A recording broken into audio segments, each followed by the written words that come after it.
Monsieur le Président, Mesdames, Messieurs, c'est avec un grand plaisir que je m'exprime devant vous ce matin, en tant que porte-parole de Jacques Chubinade, qui, comme beaucoup d'autres candidats, est aujourd'hui à Brest, en plein maritime, où on parle de l'agriculture.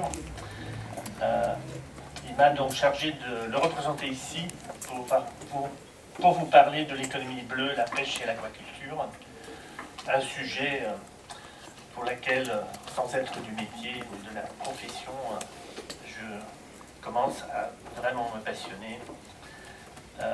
Alors on peut tout de suite se demander ce que les politiques ont à faire dans ces affaires de pêche et de maritime. Je rappelle que, en fait, le premier manuel de l'aquaculture qui existe dans l'histoire humaine, il date de 475 après Jésus-Christ, qui a été écrit par un homme politique chinois. Il s'appelait Yan Yuxin.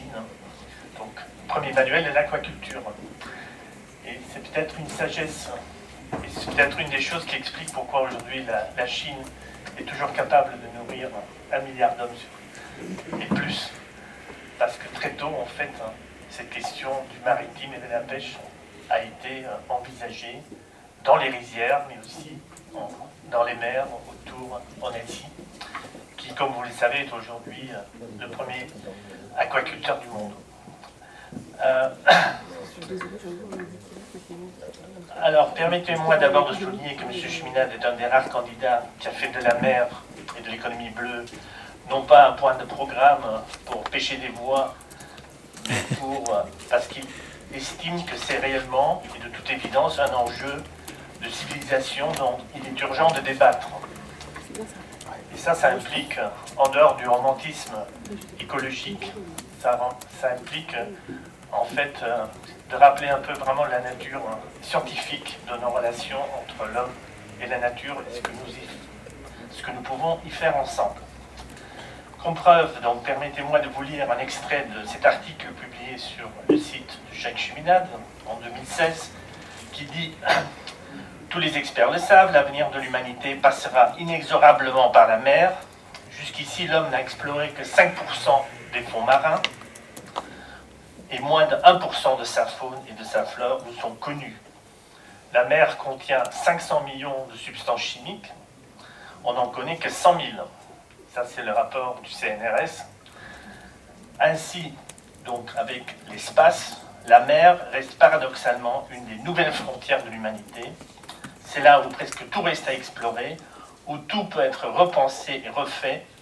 Notre développement économique, notre alimentation, notre santé, nos médicaments, notre transport, notre sécurité, notre façon de vivre et de travailler ensemble. Aussi, le chemin de la paix passe par l'océan. Puisque chacun n'a pas un océan, l'océan c'est un bien commun de l'humanité. Donc si on va le développer, on va falloir le faire ensemble avec d'autres. Donc c'est évidemment de ce point de vue que le rôle de la pêche et de l'aquaculture s'avère fondamental. D'une activité qui hier encore se limitait à simplement prélever une partie de la biodiversité pour en nourrir une autre, la pêche de demain se fera dans le cadre d'un aménagement raisonné et concerté des océans, où une lutte implacable contre les déchets plastiques s'impose, mais où certaines zones seront réservées à l'exploitation minière, d'autres au tourisme et d'autres encore, et pas les moindres, à la pêche et à l'aquaculture. Formons donc nos pêcheurs afin qu'ils puissent être au meilleur d'eux-mêmes aux nouvelles frontières et devenir ces ingénieurs de la mer dont nous avons tant besoin pour demain, pour reprendre ce terme très juste proposé par notre président. Avec nos chercheurs et nos entrepreneurs, nous investirons nos efforts et notre intelligence dans l'océan comme dans une terre fertile où l'agronome récolte ce qu'il a cultivé. Vous me direz une utopie, je ne pense pas. Pas tant parce que tous les chemins pour y arriver sont connus par tous, Je ne vais pas vous déverser un océan de promesses. Vous savez mieux que moi dans votre profession ce qui est nécessaire.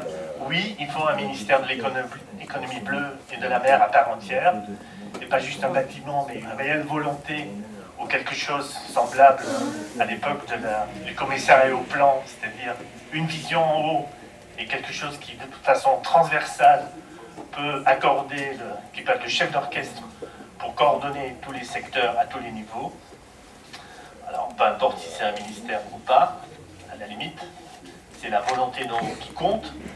Oui, il faut, comme en agriculture et ailleurs, que cesse la mise en concurrence stupide entre la petite, la moyenne et la grande pêche, alors qu'elles jouent des rôles complémentaires. Oui, avec l'Union européenne ou hors de l'Union européenne, il nous faut un accord équilibré post-Brexit avec le Royaume-Uni. C'est un défi énorme à relever de définir les nouvelles coopérations qui vont se mettre en place. Oui, il faut que la Banque publique d'investissement, dont Jacques Cheminade veut tripler les moyens, permette aux artisans pêcheurs d'acquérir des bateaux plus grands, plus modernes, plus sûrs et plus confortables, et surtout mieux équipés pour les missions de plus en plus scientifiques. Nous savons les construire en France, donc c'est une occasion excellente de créer des emplois et de créer les bateaux dont nous avons besoin.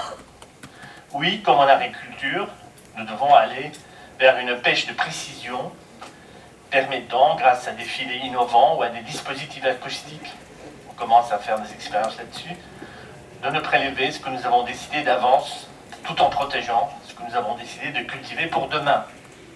Oui, bien sûr, il faut une fiscalité incitative, permettant aux anciens de transmettre dans de bonnes conditions leur entreprise à ceux qui viennent derrière, qui doivent pouvoir s'équiper dans des conditions acceptables.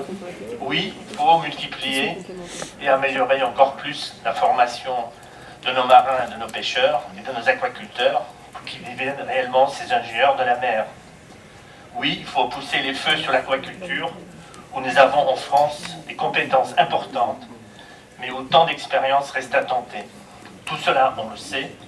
Ce qui manque, c'est une volonté d'y mettre le paquet, c'est-à-dire de débloquer les moyens indispensables pour moderniser la filière et de créer un cadre réglementaire et juridique stable, protégeant aussi bien l'entrepreneur, le salarié, qu'en fin de compte, le consommateur. Serons-nous capables de rompre avec cette occupation financière qui méprise le travail et nous impose une logique du profit à court terme qui est destructrice? Avec le programme de crédit productif public que défend Jacques Cheminade, ce qui n'a pas été fait depuis 30 ans, pourrait devenir possible. Il y a donc un combat à mener. Je vous invite à y participer. Merci.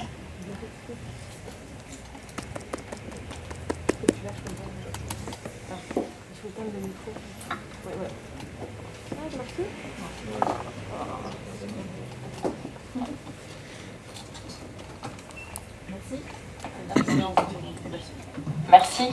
Alors, avant de passer la parole au public, peut-être une question sur dans votre programme, la prise en compte de Outre-mer. Oui. Ce que j'ai pu en comprendre, c'est qu'il y a que d'une part, les lieux et les sites pour l'aquaculture en France, on ne pourra pas les multiplier à l'infini, puisqu'il faut une certaine protection.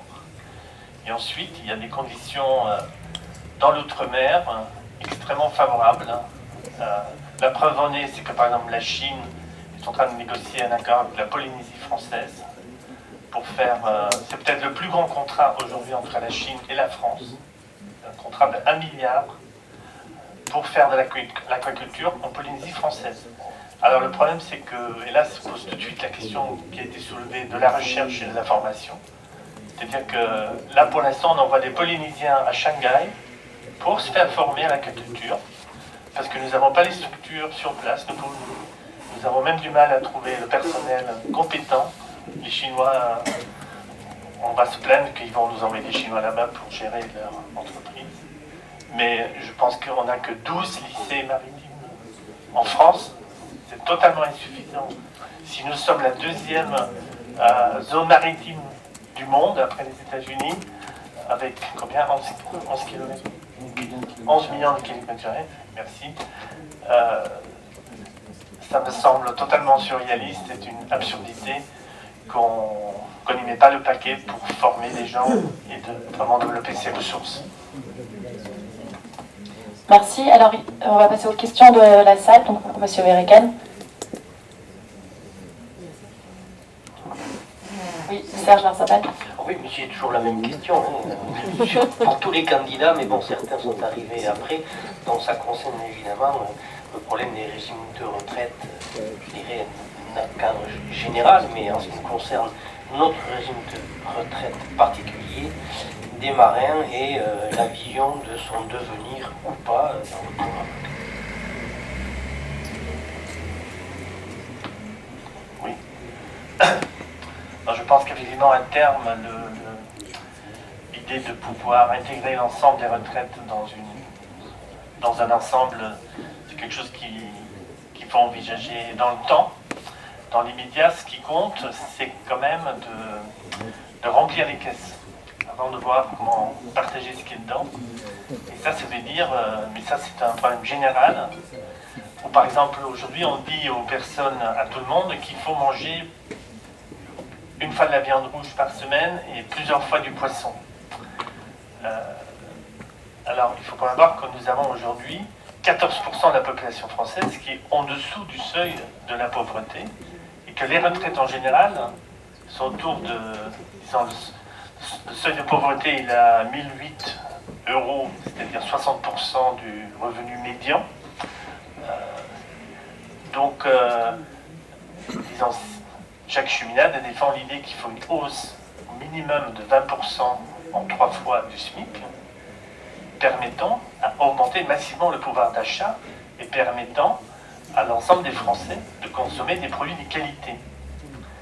Parce que le problème qui se pose, c'est qu'effectivement, l'avenir de la pêche et de l'aquaculture et de l'agriculture, c'est la montée en gamme. C'est-à-dire, au lieu de gagner sur les quantités, nous allons gagner sur la qualité. Par exemple, en agriculture, tout le monde veut manger du bœuf argentin. Pourquoi? Parce que c'est une très bonne viande. Pourquoi est-ce que les gens ne voudraient pas manger du bœuf français ailleurs dans le monde? Donc, il y a cette bataille de la montée en gamme.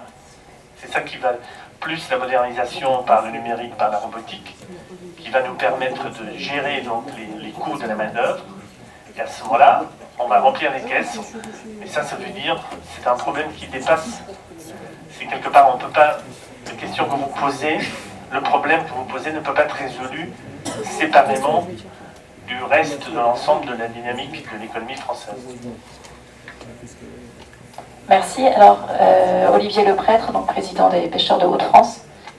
Moi c'est pareil, c'est toujours la même question. Est-ce que vous avez l'intention d'écouter encore longtemps les grands prophètes bruxellois?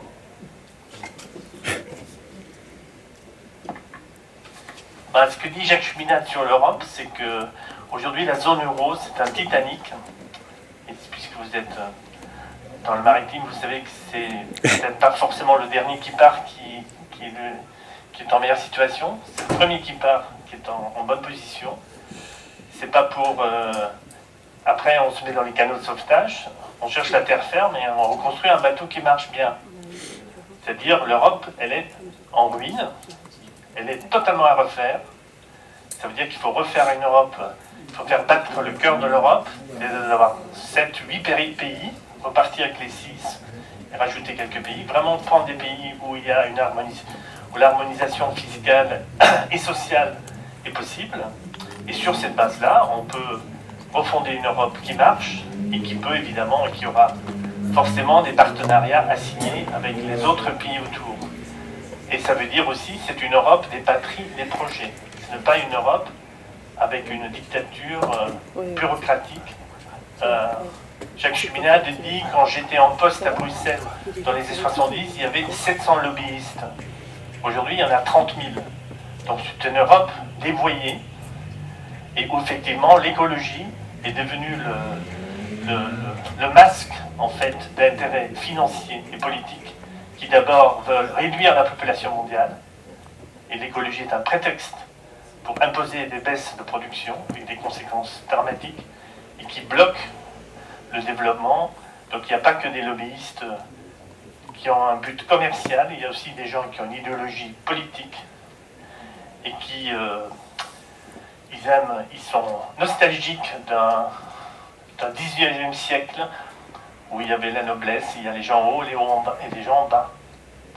Et ça, c'est cette occupation financière. Quand Jacques Cheminade dit qu'il faut combattre l'occupation financière, il parle justement de cette Bruxelles qui est devenue le relais.